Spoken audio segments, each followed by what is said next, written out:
Very good morning all of you. Welcome you all on our YouTube channel The Learning with Fun. I am Dr. Manju ताक्षक। आज की इस video में हम continue करेंगे class 9th NCERT science book chapter 5। तो इस part में chapter 5 में हम पढ़ रहे थे कि जो लिविंग ऑर्गेनिजम्स हैं उनकी बेसिक यूनिट जो है जिसको हम सेल बोलते हैं। तो अब हम डिफरेंट कंपोनेंट्स ऑफ सेल के इस चैप्टर में समझेंगे। तो हमने अपने प्रीवियस वीडियो में ये देखा था कि ये एक शेल है और शेल की आउटर लेयर को हम बोलते हैं सेल मेम्ब्रेन या प्लाज्मा मेम्ब्रेन। लेकिन अगर हम प्लांट सेल्स की बात करें तो प्लांट सेल्स में in addition to the plasma membrane they have another rigid outer covering. ठीक है, प्लाज्मा मेम्ब्रेन के बाहर भी एक कवरिंग होती है जिसको हम बोलते हैं शेल वॉल। अब जो सेल वॉल है it lies outside the plasma membrane. Suppose करो ये आपकी सेल है, सेल के अंदर बहुत सारे कंपोनेंट होंगे, आपका न्यूक्लियस है, साइटोप्लाज्म है। सपोज करो ये आपकी हमने बना दी प्लाज्मा मेम्ब्रेन। बाकी सब सारा जो cell different cell organelles they are present in the inside the cell. और ये जो सेल मेम्ब्रेन या प्लाज्मा मेम्ब्रेन है इसको कवर करती हुई एक और लेयर है, इस लेयर को बोलते हैं सेल वॉल। ठीक है, तो ये प्लाज्मा मेम्ब्रेन के बाहर लाई करती है। जो प्लांट सेल वॉल है ये मेनली सेलुलोज से बनी होती है। सेलुलोज आपका एक कॉम्प्लेक्स सब्सटेंस होता है और ये एक प्लांट को स्ट्रक्चरल स्ट्रेंथ प्रोवाइड करता है। क्या प्रोवाइड करता है? प्लांट की स्ट्रक्चर को स्ट्रेंथ प्रोवाइड करता है। जैसे होता क्या है कि हमने ये देखा था कि when a living plant cell loses water through the osmosis. ठीक है, हमने ये वाली एक्टिविटीज कुछ पढ़ी थी कि अगर मान लो आप किसी कंसंट्रेटेड सॉल्यूशन में सेल को रख देते हो, अगर बाहर का सॉल्यूशन कंसंट्रेटेड है तो सेल क्या करेगी, ये अपना वाटर लूज करेगी। ठीक है, और वाटर लूज करने के बाद सेल जो है श्रिंक हो जाएगी। तो when a living plant cell loses water through osmosis, there is shrinkage or contraction of the content of the cell away from the cell wall। तो आप देखोगे कि मान लो ये जो है आपकी सेल थी और सेल के बाहर ये है सेल वॉल। ठीक है, तो जो सेल मेम्ब्रेन है उसके बाहर है सेल वॉल। तो जो सेल मेम्ब्रेन वाला पार्ट है अंदर का सारा पार्ट आपका श्रिंक हो जाएगा, लेकिन जो आपकी ये जो सेल वॉल है ये आपकी एज इट इज रहेगी और अंदर की सेल आपकी श्रिंक हो जाएगी। सो इस फिनोमिनन को बोलते हैं plasmolysis and we can observe this phenomenon by performing the activity 5.6। इस एक्टिविटी को करने के लिए हम एक रोहियो लीफ लेंगे। अब इसका mount the peel of a rhoeo leaf, यानी कि पील समझते हो ना कि जो एक थिन लेयर होती है लीफ का, जो एक पतली सी झिल्ली जिसको बोलते हैं, एक जालीदार सी, उसमें मतलब एक थिन लेयर ऑफ नेटवर्क आप ऑब्जर्व करेंगे जब आप उस पत्ते की पतला उसको उतारेंगे लेयर को। तो mount the peel of a rhoeo leaf in water on a slide. ठीक है, आपने स्लाइड में वाटर लिया, उसके अंदर एक लीफ का पील उतार के उसके अंदर रख दिया। Now you examine the sales under the high power of the microscope and आप नोट करेंगे कि जो सेल के अंदर हैं ग्रीन ग्रेन्यूल्स हैं जिनको क्लोरोप्लास्ट बोलते हैं। और क्लोरोप्लास्ट के अंदर ग्रीन पिगमेंट कौन सा होता है? क्लोरोफिल, है ना। They contain a green substance called chlorophyll.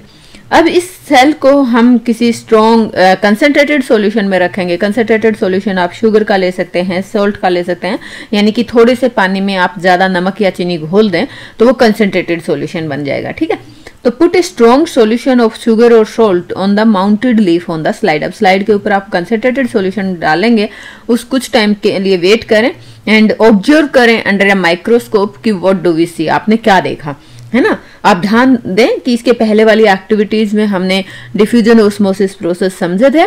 तो यहाँ पे क्योंकि बाहर का सॉल्यूशन कंसंट्रेटेड है तो सेल से पानी किस में जाएगा, जो वाटर का मूवमेंट होगा that will be from the cell inside of the cell to the outer side. अब नेक्स्ट एक्टिविटी में आप क्या करेंगे, now place some rhoeo leaves in boiling water for a few minutes. कुछ मिनट के लिए बॉइलिंग वाटर में आप रोहियो लीव्स रखिए। ठीक है, अब जो आप बॉइलिंग वाटर में रखेंगे तो क्या करेगा, ये सेल को किल कर देता है ना। Then mount one leaf on a slide, मतलब जब सेल्स उसकी किल हो जाएंगे उसके बाद आप किसी भी लीफ को एक स्लाइड पे रखिए और उसको माइक्रोस्कोप के नीचे ऑब्जर्व कीजिए। Put a strong solution of sugar and salt on the mounted leaf on the slide. जैसे आपने पहले वाले जब लिविंग लीफ का आपने लिया था कि उसके ऊपर फिर आपने कंसंट्रेटेड सॉल्यूशन डाला, इन द सेम वे अब आप फिर से जो आपने माइक्रोस्कोप के नीचे मतलब आपने जो स्लाइड रखे, स्लाइड के ऊपर लीफ लिया है, बट आपने ये जो लीफ की सेल्स हैं वो किल हो गई हैं क्योंकि आपने इस लीफ को बॉइलिंग वाटर में रख दिया था। अब आप जो कंसंट्रेटेड सॉल्यूशन जो है अमाउंट कुछ उस लीफ पे डालेंगे, कुछ मिनट तक वेट करेंगे और फिर से ऑब्जर्व करेंगे व्हाट डू वी फाइंड। तो अब आप ये देखेंगे कि क्या प्लाज्मोलाइसिस अकर होगा। प्लाज्मोलाइसिस का मतलब क्या था कि जो श्रिंकेज ऑफ दिस सेल है ना, मतलब जो हमने देखा कि सेल जो है श्रिंक हो जाती है, सेल के अंदर से वाटर बाहर निकल जाता है। तो क्या ये प्लाज्मोलाइसिस आपने जो डेड लीफ लिया है उसमें भी ऑब्जर्व किया। सो आप इस एक्टिविटी से क्या कंक्लूजन निकालेंगे कि it appears that only living sales, और हम यूं कह सकते हैं कि जो डेड सेल हैं वो वाटर का ट्रांसफर नहीं करती हैं। वाटर का जो मूवमेंट होता है bye the process of osmosis वो केवल लिविंग सेल्स में होता है, ना कि डेड सेल में। तो it appears that only living cells are able to absorb water by the process of osmosis, not the dead cell. जो सेल वॉल्स हैं, it permits the cell of the plants, fungi and bacteria to withstand very dilute external media without bursting। होता क्या है कि मान लो बहुत dilute medium रख दिया, ठीक है, तो बाहर जैसे ये आपने एक सॉल्यूशन लिया और ये हाइपोटोनिक सॉल्यूशन है। हाइपोटोनिक सॉल्यूशन मतलब काफ़ी डाइल्यूट सॉल्यूशन है, कंसंट्रेटेड सॉल्यूशन नहीं है, और ये है आपकी सेल। अब ये और सपोज करो कि ये जो है ये है सेल मेम्ब्रेन।